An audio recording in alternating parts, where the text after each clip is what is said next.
My mum started drinking heavily. I mean, she'd always had like a glass of wine socially, but heavily when she was in her early 30s. It was the result of an abusive relationship, and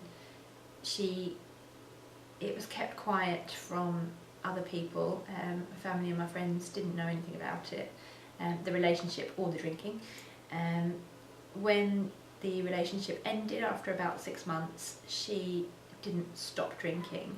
She didn't get the help that she could have had because she didn't tell anyone, because she was too ashamed, and it turned into a downward spiral really. After about 4 years of heavy drinking, she went into intensive care for the first time, and they told her then that if she ever had another drink, she would die. We did get her lots of help, but unfortunately nothing seemed to work, and she carried on drinking for another 15 years until she died.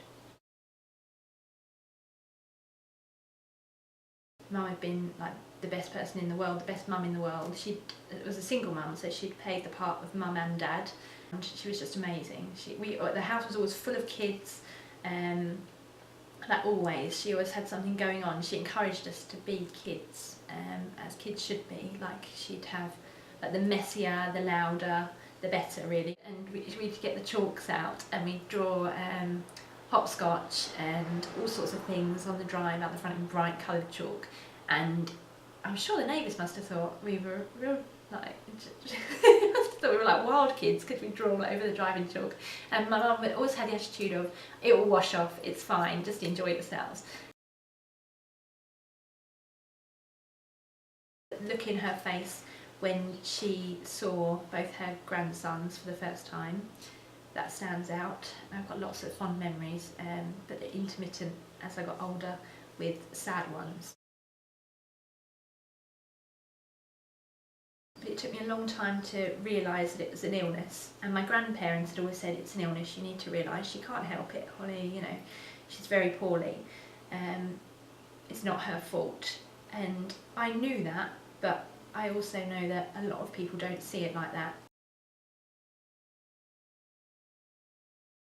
Having to tell people is a big thing for me actually, and I think it's important. I think people should know, and I think at the same point it's important that people know that she was a real person and a lovely person. I think it's important that people know that she got like that because of the alcohol.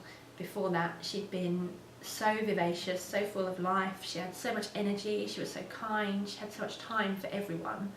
And she couldn't do enough for people, and people loved her. She was really popular, she was an amazing woman. I'm happier to tell people now the reason that she died, because I want to remember the nicer side to her, the amazing woman that she was before the alcohol.